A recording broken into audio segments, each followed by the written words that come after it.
കേരള നിയമസഭാ തെരഞ്ഞെടുപ്പ് ഇങ്ങ് അടുത്തെത്തി നിൽക്കുകയാണ്. ഉടൻ തന്നെ നോട്ടിഫിക്കേഷൻ വരും. പ്രീപോൾ സർവേകൾ ധാരാളം നടക്കുന്നുണ്ട്. അപ്പം ഏറ്റവും ഒടുവിൽ നേരത്തെ ഒരു NDTVയുടെ ഒരു സർവേ വന്നിരുന്നു. ഇപ്പോഴിതാ ലോക് പോൾ സർവേ ഫലം വന്നിരിക്കുകയാണ്. അവർ പറയുന്നത് UDFന് ഒരു മേൽക്കൈ ഉണ്ട് എന്നാണ്. BJPയുടെ വളർച്ച സംഭവിക്കും. BJP എഴുതിത്തള്ളാൻ കഴിയാത്ത ഒരു മൂന്നാം ശക്തിയായി കേരളത്തിൽ മാറിക്കഴിഞ്ഞിരിക്കുന്നു എന്നാണ് സർവേ നടത്തിയപ്പോൾ ലഭിച്ച കണക്കുകൾ സൂചിപ്പിക്കുന്നത് എന്നും പറയപ്പെടുന്നു. എന്താണ് ചേട്ടാ, എത്രയൊക്കെ സീറ്റുകൾ ആർക്കൊക്കെ, UDFന് എത്ര, LDFന് എത്ര, BJP നേതൃത്വം കൊടുക്കുന്ന NDAക്ക് എത്ര സീറ്റുകൾ, ഒരു വിശകലനം നമുക്ക് ഈ ലോക് പോൾ സർവേ അടിസ്ഥാനപ്പെടുത്തിക്കൊണ്ട് അങ്ങേക്ക് നടത്താൻ സാധിക്കുമോ? ലോക് പോൾ സർവേ ഇന്നലെ പ്രസിദ്ധീകരിച്ച പ്രകാരം UDF അധികാരത്തിൽ വരുമെന്നാണ്. 81 മുതൽ 86 വരെ സീറ്റുകൾ എന്ന് മാത്രമല്ല 43 മുതൽ 45% മുതൽ 45% വോട്ട് നേടും. അത് അത്ര തെറ്റാണെന്ന് എനിക്ക് തോന്നുന്നില്ല. LDFന്റെ കാര്യത്തിലേക്ക് വരുമ്പോൾ 51 മുതൽ 59 വരെ വോട്ട് ശതമാനം 39 തൊട്ട് 41 വരെ. BJPക്ക് ചില കണക്കുകൾ പറയുന്നു 13 തൊട്ട് 25, ചില കണക്കുകൾ പറയുന്നു 13 തൊട്ട് 15% വരെ. ഒരു 15% വോട്ട് നിശ്ചയമായിട്ടും BJPക്ക് ലഭിക്കാവുന്നതേ ഉള്ളൂ, സംശയമൊന്നുമില്ല. ഒരു 2 സീറ്റ് വരെയാണ് 0 തൊട്ട് 2 സീറ്റ് പോവാം. വർഷങ്ങളായിട്ട് ഈ 0 തൊട്ട് എന്ന് പറയുന്നതിലൊരു അപകടമുണ്ട്. ഒന്നും കിട്ടാതിരിക്കും പലപ്പോഴും, അതിനാ സാധ്യത കൂടുതൽ. പക്ഷെ ഇപ്രാവശ്യം BJPക്ക് സീറ്റ് കിട്ടാനുള്ള ഒരു സാധ്യത തന്നെയാണ് ഞാൻ കാണുന്നത്. അത് ഒരു 3 സീറ്റ് വരെ BJPക്ക്, 3 തൊട്ട് 5 എന്ന് വേണമെങ്കിൽ പറയാം. പക്ഷെ 3 സീറ്റ് കിട്ടാനുള്ള ഒരു സാധ്യതയാണ് എൻ്റെ മനസ്സിൽ കാണുന്നത്. ഇപ്പോൾ ലോക് പോൾ സർവേ പ്രകാരം വടക്കൻ കേരളത്തിൽ UDF തരംഗം, മധ്യ കേരളത്തിൽ UDF മേൽക്കൈ, തെക്കൻ കേരളത്തിൽ ഇഞ്ചോടിഞ്ച് പോരാട്ടം. പക്ഷെ എനിക്ക് അതിനോട് അത്ര യോജിപ്പില്ല. പൊതുവെ ഞാൻ അവരുടെ സർവേ റിസൾട്ടിനോട് യോജിക്കുമ്പോഴും ഞാൻ വിലയിരുത്തുന്നത് ആലപ്പുഴ ജില്ലയുടെ തെക്കൻ ഭാഗത്തും കൊല്ലം ജില്ലയിലും UDFന് മുന്നേറ്റം ഉണ്ടാകും എന്നാണ് ഞാൻ കരുതുന്നത്. ഈ സർവേയിലെ ഇടതുപക്ഷത്തിന് സീറ്റ് കൂടുതൽ വെച്ചിരിക്കുകയാണെന്നാണ് എനിക്ക് തോന്നുന്നത്. ഈ 51 മുതൽ 59 വരെ എന്ന് പറഞ്ഞിരിക്കുന്ന കണക്ക് തെറ്റാണ് എന്നാണ് അങ്ങയുടെ ഒരു... ഞാനത് അങ്ങനെയാണ് വിലയിരുത്തുന്നത്. എന്തെന്നാൽ നിങ്ങൾ കൊല്ലം ജില്ല എടുത്തു നോക്ക്. ഈ കൊല്ലം നഗരസഭ ഇപ്പൊ ആരാ ഭരിക്കുന്നത്? UDF ആണ്. കൊല്ലം ജില്ലയുടെ പല ഭാഗത്തും UDFന് വലിയ മുന്നേറ്റം ഉണ്ടായി. കൊല്ലം ജില്ലയിൽ ഇപ്പോൾ കൊട്ടാരക്കരയോ അല്ലെങ്കിൽ നിങ്ങൾ ആ കൊല്ലത്തിന്റെ കിഴക്കൻ പ്രദേശവും പടിഞ്ഞാറൻ പ്രദേശവും എടുത്തു നോക്കിയാൽ ഈ രണ്ടിടത്തും BJP വലിയ നിർണായക ശക്തിയായിട്ട് വളർന്നിട്ട് LDFന്റെ വോട്ട് ഒരുപാട് BJP പിടിച്ചിട്ടുണ്ട്. അതുകൊണ്ടാണ് പല സ്ഥലത്തും കൊല്ലം നഗരസഭയിൽ പ്രത്യേകിച്ചും LDF തോറ്റത് BJPയുടെ വളർച്ച.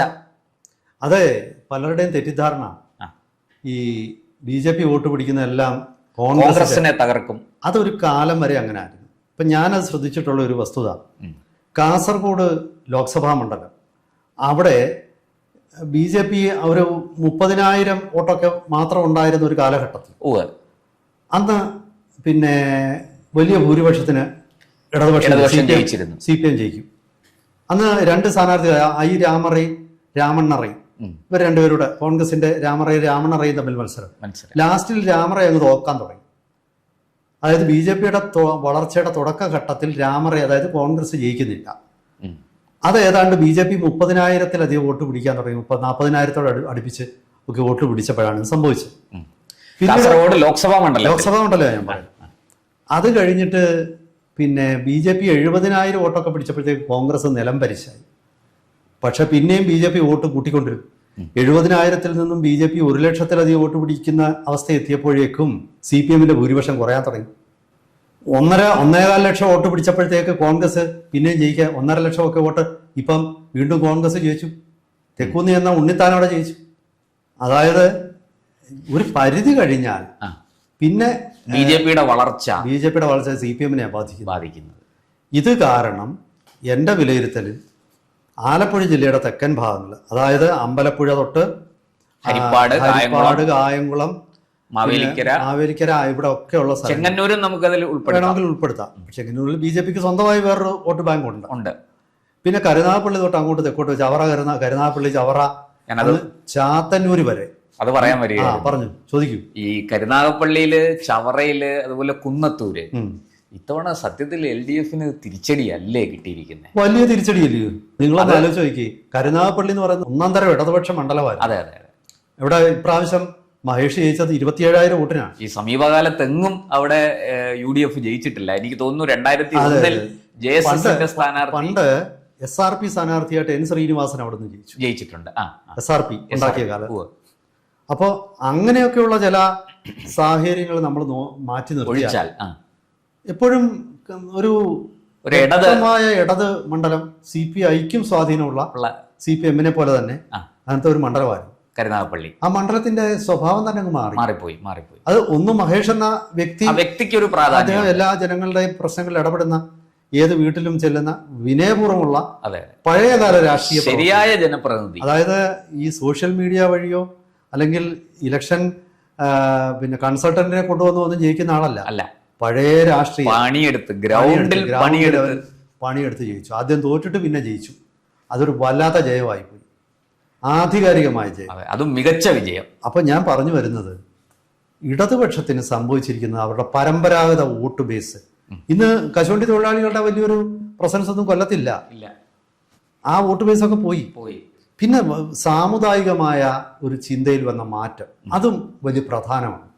അതായത് ഈ BJPയുടെ വളർച്ചയോടനുബന്ധിച്ച് ആലപ്പുഴ ജില്ലയുടെ തെക്കൻ ഭാഗങ്ങളിലും കൊല്ലത്തുമൊക്കെ ഇപ്പൊ നായർ ഈഴവ സമുദായങ്ങൾ ഒരുമിച്ച് വോട്ട് ചെയ്യുന്നതിൽ ഒരു പുതിയ പ്രവണതയുണ്ട്. BJPക്ക് അനുകൂലം അല്ല, അത് മൊത്തത്തിൽ ഒരു ഹിന്ദു ഐക്യം, ഒരു വോട്ട് ബാങ്ക് ഉണ്ടായി വരുന്നുണ്ട്.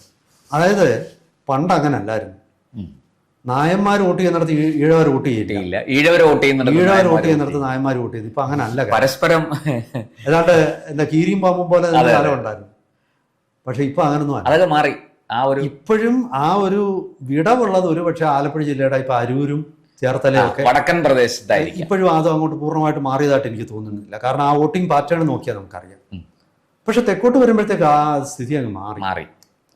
അത് പുതിയൊരു രാഷ്ട്രീയം, പുതിയൊരു സാമൂഹിക യാഥാർത്ഥ്യങ്ങൾ അവിടെ രൂപപ്പെട്ടു വരികയാണ്. അപ്പം ഇടതുപക്ഷത്തിന് ഇതിന് ഒരു മറുമരുന്നൊന്നും ഒറ്റമൂല്യം ഒന്നുമില്ല. അപ്പൊ എനിക്ക് തോന്നുന്നത് ഈ സർവേ ഇത്തരം സാമൂഹിക യാഥാർത്ഥ്യങ്ങളെ കണക്കിലെടുക്കാൻ ചിലയിടത്ത് അവർക്ക് കഴിഞ്ഞിട്ടില്ല.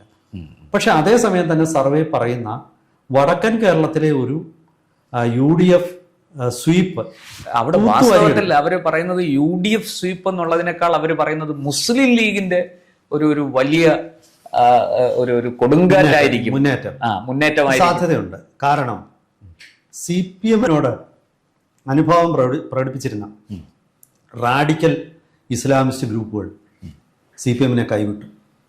അവരിപ്പോ ലീഗിനൊപ്പമാണ്. അവര് UDF, കാരണം ലീഗിനൊന്നല്ല അത് പറയാൻ. അതിന് കാരണം ഞാൻ കാണുന്നത് ദേശീയ തലത്തിൽ അവർക്ക് CPM-നെ കൊണ്ട് പ്രയോജനമില്ല. ഈ CPM കേരളത്തിൽ മാത്രമുള്ള ഇട്ടാവട്ടത്തുള്ള ഒരു പിന്നെ പാർട്ടിക്ക് കേരളത്തിലെ മുസ്ലിം CPM-നേക്കാൾ അത്രയും വലിയ ശക്തിയാ പ്രശാന്തേ. കേരളത്തിലെ മുസ്ലിമിന്റെ മുമ്പിൽ CPM എന്തെങ്കിലുമാണോ? മലയാളി മുസ്ലിം എന്ന് പറഞ്ഞാൽ നിങ്ങൾ വിചാരിക്കുന്നതിന് അപ്പുറത്തെ ഈ കേരളത്തിലെ ഏറ്റവും ശക്തമായ സമുദായം, ഏറ്റവും സാമ്പത്തികമുള്ള സമുദായം, അധികാരം. നിങ്ങളൊന്ന് ആലോചിച്ച് നോക്കി. ഇപ്പം നിങ്ങൾ ബാംഗ്ലൂരിൽ ചെല്ലും, ബാംഗ്ലൂരിലെ പണക്കാരായ മുസ്ലിങ്ങൾ, ഞാൻ അസീം പ്രേംജി അങ്ങ് മാറ്റി നിർത്തും, അദ്ദേഹം അതൊഴിച്ചാൽ അവിടുത്തെ രണ്ടാം നിരയിലുള്ള മുഴുവൻ പണക്കാർ മലയാളി മുസ്ലിങ്ങളാണ്. നാലപ്പാട്ട് മുഹമ്മദ് ഇവിടുത്തെ ഏറ്റവും വലിയ ബിൽഡർമാരിൽ ഒരാൾ. അതല്ലെങ്കിൽ നിങ്ങൾ പിന്നെ മന്ത്രി സ്പീക്കർ UT ഖാദർ. ഇപ്പം ഉള്ളാൾ മണ്ഡലം, ഉള്ളാൾ എന്ന് പറയുന്ന സമസ്തയുടെ ഒരു കേന്ദ്രമാണ്. ഉള്ളാൾ തങ്ങളെ അതിർത്തിയാണ് കേരള. പിന്നെ നിങ്ങൾ കോയമ്പത്തൂർ ചെല്ല്, അവിടുത്തെ മുസ്ലിം പണക്കാരല്ലേ തമിഴന്മാരാണോ? അല്ല, മലയാളികളാണ്. ബോംബെ നിങ്ങൾ ചെല്ലേ, ഈ ആദ്യമായിട്ട് ഒരു എയർലൈൻസ് തുടങ്ങിയ തഖിയുദ്ദീൻ വഹീദ് ആരായിരുന്നു? മലയാളിയായിരുന്നു. നിങ്ങൾ കേരളത്തിലെ മുസ്ലിങ്ങളുടെ വിദ്യാഭ്യാസവും സാമ്പത്തികവും സാമൂഹികവുമായ വളർച്ച അറിയണമെങ്കിൽ നിങ്ങൾ ഗൾഫിൽ ചെല്ലേ. MA യൂസഫ് അലി എന്ന് പറയുന്ന ആളിന് ഉത്തർപ്രദേശ് തൊട്ട് അദ്ദേഹത്തിന്റെ ഫാക്ടറികൾ പിന്നെ പ്രവർത്തിക്കുകയാണ്, മാളുകൾ ലക്നൗ തൊട്ടുണ്ട്.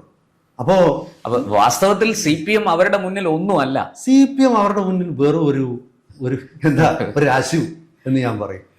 ഈ പിണറായി ഒക്കെ തെറ്റിദ്ധരിക്കുന്ന അവരുടെ സ്വന്തം അവരെന്തോ വലിയ അല്ല ഇവര് പറയുന്നതെന്ന് വെച്ചാൽ ഇന്ത്യ മഹാരാജ്യത്തിന്റെ ജനാധിപത്യവും മതേതരത്വവും ഒക്കെ സംരക്ഷിക്കുന്നതിൽ ഇടതുപക്ഷം വഹിക്കുന്ന പങ്ക് എന്ന് പറഞ്ഞ അവരിങ്ങനെ വലിയ ആന വലിഞ്ഞാലും തൊഴുത്തിൽ കെട്ടുപോകും. കാരണവരിങ്ങനെ പല പഴയ എന്റെ ഉപ്പാക്ക് ഒരു ആന ഉണ്ടായിരുന്നു എന്നൊക്കെ പറഞ്ഞുകൊണ്ട് അല്ല കഴിഞ്ഞ ദിവസം ഒരു വലിയ തമാശ നടന്നത് മുസ്ലിമിന്റെ മുമ്പിൽ ഇവരെ ഒന്നുമല്ല, അത് തീർന്നു. ഈ പോപ്പുലർ ഫ്രണ്ടും CPM തമ്മിൽ പണ്ട് ഞാനിത് ആലോചിക്കുന്ന ഇരിട്ടിയിൽ ഒരു സംഘർഷം ഉണ്ടായി. കണ്ണൂർ ഇരിട്ടിയിൽ ആദ്യം ഒരു CPM-കാരനെ പോപ്പുലർ ഫ്രണ്ടുകാർ കൊന്നു.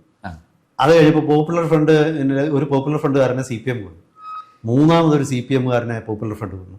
എന്നിട്ട് അവര് പൊതുയോഗം വെച്ചിട്ട് വലിയ ബഹളം വെച്ചു. അവർ പറഞ്ഞു ഞങ്ങള് ഇനി ഒരുത്തനെ തൊട്ടാൽ എന്ത് സംഭവിക്കുമെന്ന് CPM മനസ്സിലാക്കി.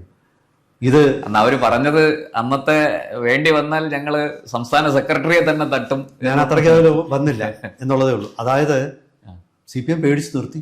പേടിച്ചു, അക്ഷരാർത്ഥത്തിൽ പേടിച്ചു നിർത്തി. വാസ്തവത്തിൽ ഈ പോപ്പുലർ ഫ്രണ്ടിന്റെ പൂർവ്വരൂപമായ NDF അത് BJP RSSനെതിരെ അല്ല അതുണ്ടായത് ഈ നാദാപുരത്തെ CPM മുസ്ലിം ലീഗ് സംഘർഷത്തിൽ അടികൊണ്ട് നിലം പരിശായ ഒരു കൂട്ടം മുസ്ലിം ചെറുപ്പക്കാർ ചേർന്നുണ്ടാക്കിയ CPM-ന്റെ പല ജില്ലാ കമ്മിറ്റി ഇപ്പൊ തെക്കൻ കേരളത്തിൽ കൊല്ലവും ആലപ്പുഴയിലും ഒക്കെ പല കമ്മിറ്റികളും പഴയ പോപ്പുലർ ഫ്രണ്ടുകാരുടെ കയ്യിലാണ്. അപ്പൊ ഇതൊന്നും ഞാൻ ഇതിനകത്ത് പറഞ്ഞു വരുന്നത് ഈ ഇപ്പൊ നമ്മൾ സർവേ ലോക് പോൾ സർവേയിലേക്ക് തന്നെ തിരിച്ചു പോകാം. നമ്മുടെ സമയപരിധി ഇതുപോലെ എനിക്ക് പറയാനുള്ളത് ഇത്രയേ ഉള്ളൂ. അതായത് സർവേ മൊത്തത്തിൽ സർവേയോട് ഞാൻ യോജിക്കുന്നു. പക്ഷെ പർട്ടിക്കുലേഴ്സ് വരുമ്പോൾ സർവേ ഒരുപാട് സാമൂഹിക യാഥാർത്ഥ്യങ്ങൾ കണ്ടിട്ടില്ല, അല്ലെങ്കിൽ അതിനെ ഈക്വലൈസ് ചെയ്ത ഫാക്ടർ എന്താണെന്ന് അവർ പറഞ്ഞിട്ടില്ല. ഈ യാഥാർത്ഥ്യം ഇപ്പോൾ നിൽക്കുമ്പോഴും CPM ഇടതുപക്ഷത്തിന് അനുകൂലമായിട്ട് എന്തെങ്കിലും ഘടകമുണ്ടോ അത് പറഞ്ഞിട്ടില്ല. കാരണം എൻ്റെ വിലയിരുത്തൽ 40% താഴെ വോട്ടിലേക്ക് ഇടതുമുന്നണി പോകാനാണ് സാധ്യത. കാരണം മുസ്ലിം വോട്ട് ഇപ്രാവശ്യം കിട്ടില്ല, ക്രിസ്ത്യൻ വോട്ടുകൾ കോൺഗ്രസിലേക്ക് തന്നെ തിരിച്ചു പോകുന്നു, ഹിന്ദു വോട്ടുകൾ നേരെ പിളർന്ന ഒരു BJP കൊണ്ടുപോകുന്നു. അതായത് എന്നോടൊരു ഉന്നത കോൺഗ്രസ് നേതാവ് പറഞ്ഞു, തൃശ്ശൂർ ജില്ല അടിസ്ഥാനപരമായി ഈഴവ സമുദായത്തിൽ മാറ്റം സംഭവിച്ചു കഴിഞ്ഞു. ഒരു വലിയ വിഭാഗവും ഈഴവ വോട്ടുകൾ BJP-യിലേക്ക് മാത്രമല്ല അത് RSSലേക്ക് അവർ ആകർഷകരായി കഴിഞ്ഞിരിക്കുന്നു. ഇത് ആലപ്പുഴ ജില്ലയുടെ തെക്കൻ ഭാഗത്തും സംഭവിച്ചിട്ടുണ്ട്. കടുത്ത RSS പിന്തുണയ്ക്കുന്ന ഒരു പിന്നോക്ക സമുദായങ്ങളിൽ ഇഴവരുടെ എന്ന് മാത്രമല്ല ഞാൻ പറയുന്നത്, ഉദാഹരണത്തിന് മത്സ്യത്തൊഴിലാളികളായ അരേ സമുദായം വലിയ രീതിയിൽ BJP-യെ സപ്പോർട്ട് ചെയ്യുന്നവരാണ്. നിങ്ങൾ കടപ്പുറത്തൂടെ തെക്കൻ കേരളത്തിലെ പല ബീച്ചിലൂടെ നിങ്ങൾ നടന്നാൽ നിങ്ങൾ ഈ കൊടി നോക്കിയിട്ട് നിങ്ങൾക്ക് മനസ്സിലാവും BJP-യുടെ കൊടി എവിടെ ഉണ്ടോ അവിടെ ധീവര സമുദായമുണ്ട് എന്നുള്ളത് നിങ്ങൾക്ക് മനസ്സിലാവും. കാരണം അവിടെ തൊഴിൽ മേഖലയിൽ അവരനുഭവിക്കുന്നത് വലിയ സംഘർഷവും.